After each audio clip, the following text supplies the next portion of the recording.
नमस्कार देवियों और सज्जनों, प्रारब्ध पर आप सभी का एक बार फिर से स्वागत है। आज महाअष्टमी है, नवरात्रि का 8वां दिन, माँ के 8वें स्वरूप महागौरी की पूजा। आज कन्या पूजन भी होता है कई जगहों पर। और जो महागौरी का स्वरूप है, बहुत सौम्य स्वरूप है माँ का, बहुत शांत स्वरूप है। लेकिन यही माँ जब राक्षसों के पास जाती हैं तो बहुत उग्र स्वरूप भी होता है इनका। इसकी बात क्यों शुरू की? क्योंकि याद आ रही है बंगाल की, वही बंगाल जो शक्ति पूजा के लिए प्रसिद्ध है, लेकिन आजकल बिल्कुल ही उल्टे कारणों से सुर्खियों में है। और दुख की बात यह है कि वह जिन वजहों से सुर्खियों में है, खबरों में है, उसकी वजह वहां की एक महिला मुख्यमंत्री है। आरजी कार मेडिकल कॉलेज आप लोगों को याद होगा, अगर नहीं याद है तो एक बार फिर से उसे याद कीजिए, फिर से उस बर्बर घटना को याद कीजिए जो 9 अगस्त को हुई थी और आज उसके 2 महीने से अधिक समय बीत गया है। लेकिन वहां के जूनियर डॉक्टर्स ने और डॉक्टर्स ने अपना आंदोलन और न्याय मांगने की अपनी मांग, अपनी जिद नहीं छोड़ी है। हालिया खबरों के मुताबिक 50 सीनियर डॉक्टर्स ने वहां जूनियर डॉक्टर्स के साथ एकजुटता दिखाते हुए इस्तीफा दे दिया है। क्यों इस्तीफा दे दिया है? क्योंकि 5 अक्टूबर से, यानी पिछले 3-4 दिनों से वहां के जूनियर डॉक्टर्स आंदोलनरत हैं, भूख हड़ताल पर बैठे हैं और उनकी सीधी सी मांग है कि जिस ट्रेनी डॉक्टर की उस वहशी तरीके से हत्या की गई, उसे जल्द से जल्द न्याय मिले। मेरे साथ हैं अवनीश पीएन शर्मा जी, उनके साथ इस मामले पर हम लोग बात करेंगे। अवनीश जी, आपका बहुत बहुत स्वागत है। सीनियर डॉक्टर्स ने इस्तीफा दे दिया, लगभग 4 दर्जन ने। कैसे देखते हैं, कहां तक आपको लग रहा है? और इसमें ममता बनर्जी जो एक महिला मुख्यमंत्री हैं, बहुत दुखद कलकत्ता और बंगाल का भविष्य लग रहा है। बिल्कुल। देखिए, राजनीतिक रूप से बहुत सारे लोग ये कह सकते हैं कि Mamata Banerjee RG Kar medical college में ट्रेनी डॉक्टर की जो पहले तो उसके साथ नृशंस दुराचार हुआ और उसके बाद पाशविक तरीके से उसकी हत्या कर दी गई। उसके बाद जो बंगाल में एक एजिटेशन का माहौल उठा, और बंगाल में नहीं, वो डॉक्टर्स का आंदोलन पूरे देश में फैल रहा था। बहरहाल सुप्रीम कोर्ट जी को नमस्कार। सुबह सुबह मैं कुछ कहना नहीं चाहता, लेकिन उनको जो है इस बात की जल्दी थी। वैसे तो वो हड़तालें न जाने कितने दिनों से चलने देते हैं, सिंधु बॉर्डर पर न जाने कितने दिनों से किसानों के वेश में, सालों से ऊपर हो गए मेरे ख्याल से, और वहां पर किसानों के वेश में वो खालिस्तानी माइंडसेट के लोग बैठे रहते हैं। लेकिन बॉर्डर खाली नहीं कराने में कोई इंटरेस्ट रहता है हमारे सुप्रीम कोर्ट का। और गहलोत जी, तमाम और सारी चीजें हैं, किस तरीके से इन्हीं कम्युनिस्टों ने सालों साल धरने लगा के और कितनी इंडस्ट्रीज को बर्बाद किया, लेकिन कभी सुप्रीम कोर्ट का उन हड़तालों पर ध्यान नहीं दे गया। लेकिन एक बच्ची के साथ, एक महिला के डॉक्टर के साथ इस पाशविक घटना में केवल न्याय मांगने के लिए जब ऑल इंडिया लेवल पर डॉक्टर्स ने एजिटेशन शुरू किया, तो सुप्रीम कोर्ट जी को बहुत जल्दी थी और उन्होंने वो हड़ताल भी आईएमए की खत्म कराई। लेकिन पहली बार संभवतः, मैं राजनीतिक रूप से नहीं कह रहा हूं, ये राजनीति का विषय ही नहीं है, आरजी कार में जो कुछ भी हुआ और उसके बाद सिलसिलेवार, चाहे वो आईएएस की पत्नी का हो, फिर एक 10 साल की नाबालिग बच्ची के साथ बलात्कार हो, और अभी जो है आप सोचिए कि वीरभूमि में कोयले की खदान, जहां पर अनऑफिशियल तरीके से सैकड़ों मजदूर अंदर थे, वहां पर अधिकारियों ने विस्फोट करा दिया। तो ये आप सोचिए ना, हत्याओं का, और इसको आप सरकारी हत्याओं का एक लंबा दौर चल रहा है ममता बनर्जी के नेतृत्व में। मैं नेतृत्व कह रहा हूं, उनकी सरकार के अंदर नहीं, क्योंकि कई बार ऐसा होता है कि राजनीतिक मुखिया नहीं चाहता है, लेकिन अपराध हो जाते हैं, क्योंकि अपराधी भी इसी समाज के हिस्से हैं। लेकिन ममता बनर्जी वहां पर इन सारी कवायद का नेतृत्व करते हुए दिखाई दे रही हैं। ये दुर्भाग्यपूर्ण है। आरजी कार में क्या हुआ साहब, इन्होंने, आप सोचिए, जांच और कार्रवाई के नाम पर इससे पहले क्या किया, ये 50 सीनियर डॉक्टर्स का अचानक सामूहिक इस्तीफा क्यों आया है? इसकी वजह देखिए आप, ये किस बात का नतीजा है? ये केवल जूनियर हड़ताली डॉक्टरों का साथ देने का नतीजा नहीं है। ये 50 जो रिजिग्नेशन आए, वहां पर कार्रवाई किस तरह से कर रही है, जिस अपराधियों पर हाथ डालना चाहिए। ममता बनर्जी और उनकी पुलिस उनको बचा रही है। और आरजी कार के 48, 50 इस्तीफा आप कह रहे हैं ना, 48 डॉक्टर्स और कर्मचारियों पर अलग अलग तरह के प्रशासनिक कार्रवाई की गई है, सस्पेंशन हुआ है। और किस तरह से, आप सोचिए सरकार की प्रायोरिटी क्या है, ममता बनर्जी की लिस्ट में ऊपर क्या है, बलात्कार और हत्या का शिकार हुई बच्ची को न्याय दिलाना नहीं है। हंसी है क्या, मतलब कैसे कैमरे पर रोया जाए। हालांकि हम लोगों ने जब भावना आई है तो रोने का भी काम किया है, लेकिन वहां पर उनकी प्रायोरिटी ये है कि इस समय रैगिंग के जो चार्जेज हैं उनका निपटारा कर रहे हैं। और उस आरोप में लगभग 48 स्टाफ को इन्होंने सस्पेंड किया है, कुछ के खिलाफ अनुशासनात्मक कार्रवाइयां शुरू की हैं। और ये एक फेस सेविंग, और उसी के साथ साथ जो खतरनाक बात यह है व्यालोक जी, कि ये कहीं सीबीआई की जांच में खुल के बोले ना स्टाफ डॉक्टर्स, ये मुंह बंद करने के लिए आपको दंडित कर दिया जाए, आपको सस्पेंड कर दिया जाए, ताकि जो कुछ भी थोड़े बहुत बोलने वाले लोगों की हिम्मत बढ़ रही हो वो चुप हो जाए। हम सब ने देखा है कि कैसे अनशन के लिए गुंडों को भेजा, सबूत के लिए मिटाने के लिए गुंडों को भेजा गया। वो क्रम आज भी जारी है। लेकिन शर्म की बात यह भी है कि सेक्टर 16 छाप, जो रामू चाय वालों का मीडिया है, और मीडिया की जो दुकानें हैं जो अंडा पकौड़ी चाय की तरह खबरें बेचने का धंधा करती हैं, अब उनके प्राइम टाइम से, उनकी वरीयता से, उनके निगाहों से भी आरजी कार और उसके आसपास चल रहे इस तमाम सरकारी प्रताड़ना और गुंडागर्दी ये गायब हो चुकी है। 50 डॉक्टर्स ने इस्तीफा दिया है और सीनियर डॉक्टर्स ने। और एक बड़ी चीज और आपको बताऊं व्यालोक जी, ममता बनर्जी औरत है भाई, मान लीजिए वो एक महिला है। ममता बनर्जी ने इस नवरात्र में पश्चिम बंगाल की जेलों में बंद कैदी दुख न महसूस करें, उन्हें मटन और चिकन बिरयानी नया मेनू बना है बंगाल की जेलों में। और इन दिनों जब पूरा देश और बंगाल जो कि शक्ति आराधना की जमीन रही है, वहां का संस्कार रहा है, मैं आऊंगा इस पर कि बंगाली कल्चर में नॉनवेज खाना और पूजा के दौरान भी खाना दर्शकों को बहुत ज्यादा भावनाएं आहत करने की आवश्यकता नहीं है। लेकिन ये बताता है कि इस समय सरकार की प्रायोरिटी क्या है, ममता बनर्जी की प्रायोरिटी क्या है। और आरजी कार का वो गिरफ्तार प्रिंसिपल और वो बलात्कारी, वो भी इस समय मटन और चिकन का आनंद ले रहे हैं जेल के अंदर बैठ के।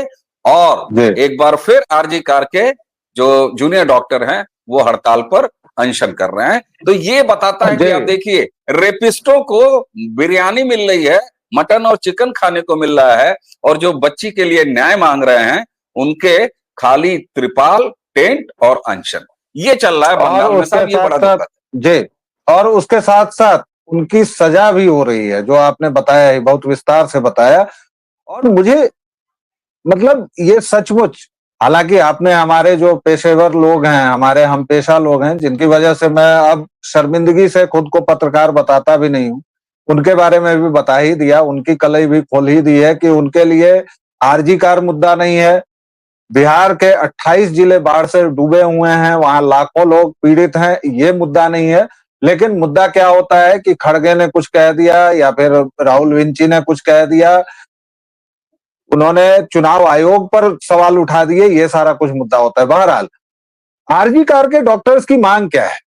बहुत सामान्य मांगे हैं, और मुझे नहीं लगता कि इसमें सरकार को क्या समस्या है। उनका कहना है कि भाई सीसीटीवी बढ़ाओ, वॉशरूम की सुविधा करो, और केंद्रीकृत रेफरल प्रणाली बनाओ हर एक अस्पताल में, ताकि तुम अपने मन से यहां वहां जो लोगों को, जिस संजय राय पर बलात्कार का आरोप लगा के कोलकाता पुलिस ने मामले को निपटाने की कोशिश की, वो कौन था?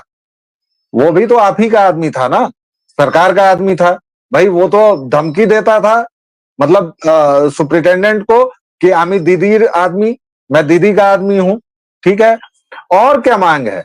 और ये मांग है कि पुलिस सुरक्षा बढ़ाई जाए, जिसमें महिलाओं की ज्यादा से ज्यादा नियुक्ति हो। भाई अगर जूनियर डॉक्टर्स हैं, रात के समय ड्यूटी है, उनकी नाइट ड्यूटी है, और अगर वो ये डिमांड कर रहे हैं तो इस डिमांड में ऐसा क्या है अवनीश जी कि जिससे ममता जी को इतनी ज्यादा आपत्ति है?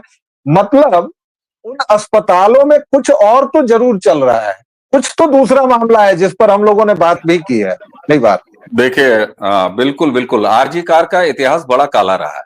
और सिर्फ आरजी कार मेडिकल कॉलेज की बात नहीं है, बंगाल के, ये दुर्भाग्य है, बंगाल के लगभग मेडिकल कॉलेजेस में देखिए, इस देश में जो जलालत, एक मानवता की जलालत है ना, वो बिखरी पड़ी है साहब। अस्पतालों में किस तरीके के रैकेट चलते हैं, मैं अभी भाई सामान्य रैकेट में आप क्या कह सकते हैं, दवाएं दवाएं नहीं रहती हैं, वहां दलालों का एक रैकेट चलता है, बाहर अल्ट्रासाउंड और तमाम तरह के टेस्ट, और ये सारे रैकेट चलते हैं। इसके साथ ही साथ बहुत सारे और भी तरह के सप्लाई वाले रैकेट चलते हैं और तमाम रैकेट चलते हैं। लेकिन आरजी कार का इतिहास बलात्कार के मामले में भी बड़ा काला रहा है, इससे पहले यौन प्रताड़ना के मामले में भी बहुत काला रहा है। और वहां के स्टाफ, एक ऑडियो भी बड़ा अच्छे तरीके से वायरल हुआ था पहले ही दौर में जब ये एजिटेशन शुरू हुआ था व्यालोक जी, और जिसमें मानव अंग तस्करी जैसी बातें वहीं की एक रेजिडेंट डॉक्टर अपने किसी मित्र को फोन पर करते हुए, वो कॉल रिकॉर्डिंग थी, वो सामने आया हुआ है। और इस तरह की बहुत सारी चीजें हैं। और ममता बनर्जी जिस तरीके से आक्रामक ढंग से एक अपराधी जैसे अपने सबूत मिटाता है, एक जो गुंडा डकैत जिस तरीके से आगे बढ़ के अपने आप को सेव करता है, निश्चित तौर पर ऐसी कोई कालिख है जिसके इशारे मिल रहे हैं। और इतिहास भी रहा है आरजी कार का, जिसको कि ममता बनर्जी उस ज्वालामुखी जो अंदर बिल्कुल फटने को तैयार है, और उसको लगातार सेव करते हुए नजर आ रही है व्यालोक जी। ये बहुत बड़ी बात है। लेकिन मैं बंगाल के कुछ अपने सूत्रों से मैंने बात की, मैं आपको दर्शकों के सामने भी ये बात रख रहा हूं। ये वो वाली बातें नहीं है जो अखबारों में छप गई हैं और पोर्टल्स पे छप गई हैं, और जो है सेक्टर 16 छाप कुछ घुंघरू जो है वो छनक गए हैं या व्हाट्सएप पे चल रहा है। मैं आपको कुछ चीजें बता रहा हूं। बहुत ज्यादा सफलता से, हालांकि दुर्भाग्य की बात है, बहुत ज्यादा सफलता से आरजी कार की उस घटना में एक अकेले संजय नाम के आरोपी को गिरफ्तार करके ममता बनर्जी ने एक ऐसा कांड करने में सफलता हासिल कर ली है जो कि साफ तौर पर यह बताता था कि उस जूनियर डॉक्टर के साथ एक व्यक्ति ने बलात्कार नहीं किया, क्योंकि जो कुछ स्थिति उसके शरीर की थी मरने के बाद, वो किसी एक आदमी की घटना में इन्वॉल्वमेंट नहीं बताती थी व्यालोक जी। इसलिए ममता बनर्जी ने पहले ही अपने इस साजिश में काफी सफलता हासिल कर ली है। लेकिन एक सकारात्मक बात, मैं पता नहीं क्यों बहुत ज्यादा नकारात्मक और समस्याएं बतियाने के बाद मुझे लगता है कि जरा इसका हल खोजने की आवश्यकता है। एक चीज तो हुआ है साहब, बंगाल के लोगों से बात करते हुए मुझे जो अनुभव हुआ है, बंगाल ने अब इसको गांठ बांध लिया है और यह कोई हल्की बात नहीं रह गई है। और बंगाल में एक अंडर करंट, एक दुख, एक संताप, बंगाल में पूरे देश में 10 दिन की दुर्गा पूजा होती होगी साहब, बंगाल में यह महालय से शुरू होता है और भैया दूज तक जाता है, 1 महीने की दुर्गा पूजा होती है। एक आम बंगाली गर्मी की छुट्टियों में पर्यटन के लिए नहीं निकलता है, उसका कैलेंडर हमेशा पूजा के महीने में होता है। और तो और छोड़िए, दुर्गा पूजा बोला ही नहीं जाता है पूरे बंगाल में, आपने पूजा बोला, पूजा का मतलब होता है दुर्गा पूजा, और पूरे 1 माह तक चलने वाला एक ये सांस्कृतिक उनका एक संस्कार है। और इस बार पूरे बंगाल में दुर्गा पूजा बिल्कुल फीका है। अगर मैं आंकड़े बता दूं तो 40 से 45% एक पूजा की पूरी इकोनॉमी है, पूरा उसका अर्थव्यवस्था है, जिसमें एक बहुत बड़ा बाजार है, उस बाजार में 40 से 45% की कमी आई है। लोग रिचुअल्स तो कर रहे हैं, बच्चों के लिए मेला ठेला तो जाने का मूड बना रहे हैं, लेकिन जो बंगाली समाज मन से, उल्लास से शक्ति की आराधना करता था इन दिनों, वो माहौल बंगाल में नहीं रह गया। और ये केवल महानगर कलकत्ता की बात नहीं है साहब, ये गांव गांव की बात है, ये छोटे छोटे कस्बों की बात है। लोगों के अंदर यह भावना बड़े अंदर तक गहरे बैठ गई है कि बंगाल अब औरतों के लिए, महिलाओं के लिए सुरक्षित नहीं है, और सुरक्षित तो छोड़ दिए साहब, नरक बन गया है। ममता बनर्जी को इस बात का इल्हाम है और यही वजह है कि ममता बनर्जी काफी ऑफेंसिव तरीके से इस पूरे चीज को टैकल कर रही हैं। और एक चीज और आप देख रहे हैं, ममता कितना भी पानी डाले, ममता कितना भी राख डाले, लेकिन ये ज्वाला है कि भड़क भड़क जा रही है। क्या कोई बंगाल से जिस तरीके का तानाशाही का माहौल ममता बनर्जी ने बना रखा है, रीढ़ तोड़ रखी है वहां के उठती हुई आवाजों को, क्या आप कल्पना कर सकते थे इससे पहले कि एक बार ठंडा पड़ जाने के बाद जूनियर डॉक्टर फिर हड़ताल और अनशन पर बैठ जाएंगे? ये कोई कल्पना आज के पहले नहीं कर सकता था। अपनी मांगों को लेके इस तरह का एजिटेशन होगा। 50 सीनियर डॉक्टर्स का सामूहिक इस्तीफा, ये छोटी बात है?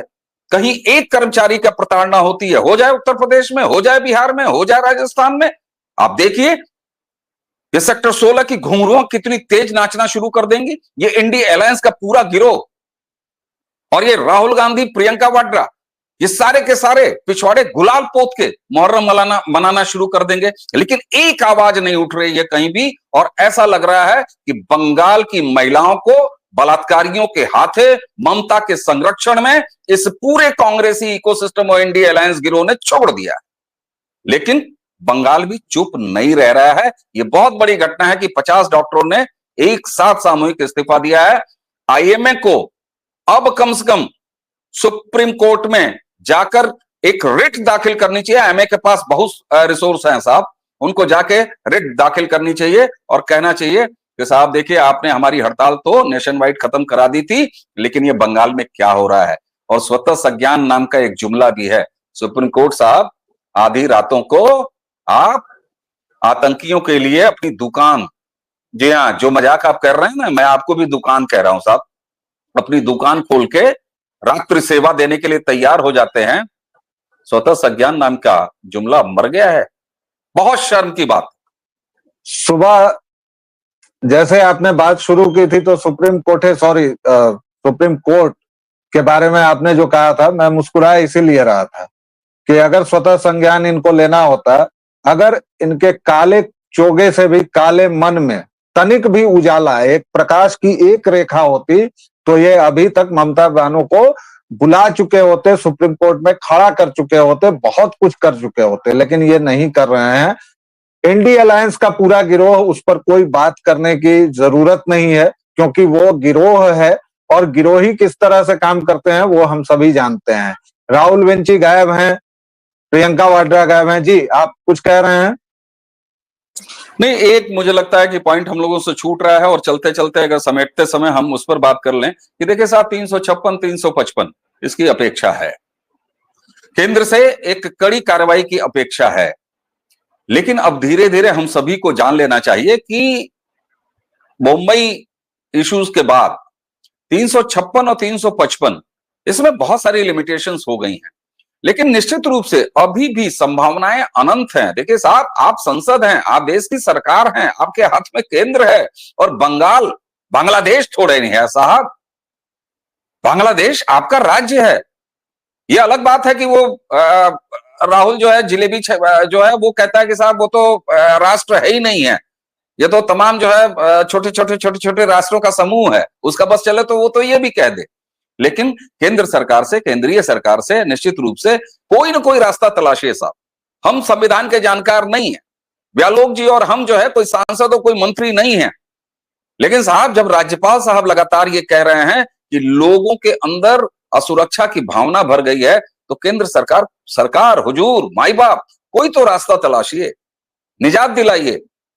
और जिस तरीके से देखिए बंगाल आगे बढ़ चुका है, वो लोकतांत्रिक ढंग से इसका इलाज करने की तैयारी में है, लेकिन उससे पहले साहब आपसे भी कुछ चाहिए। इससे पहले कि ममता बनर्जी अपने राक्षसी स्वरूप को लेके बंगाल की महिलाओं पर बलात्कारियों के कुत्तों की फौज छोड़ दें, खुलेआम छोड़ दें नोचने के लिए, मुझे लगता है कि केंद्र सरकार को कोई ना कोई संभावना जरूर तलाशनी चाहिए।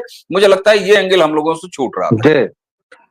ये छूट नहीं रहा था, इस पर हमने पहले बात की है और हम लोग लगातार बात करेंगे इस पर। और बंगाल को हम लोग नहीं छोड़ेंगे, क्योंकि हम लोग सेक्टर 16 के वो घुंघरू नहीं है, आपके शब्दों को अगर मैं उधार लूं, जो समय समय पर अपने मालिकों के हिसाब से बचते हैं, इसलिए बंगाल भी हमारा मुद्दा है, बिहार भी हमारा मुद्दा है, यह पूरा देश हमारा मुद्दा है और हम लगातार चर्चा करेंगे। बंगाल से हो सकता है, आपने जो केंद्र की तरफ इशारा किया है, अभी हम लोग धैर्य रखें, हो सकता है कि कुछ ऐसा अनप्रेसिडेंटेड भी हमें जल्द ही सुनने को मिले, इस पर भी बात की जाएगी।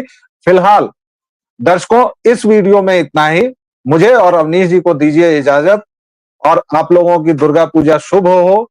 आप लोग स्वस्थ रहें, सानंद रहें। इसी के साथ जय सिया राम, जय भवानी।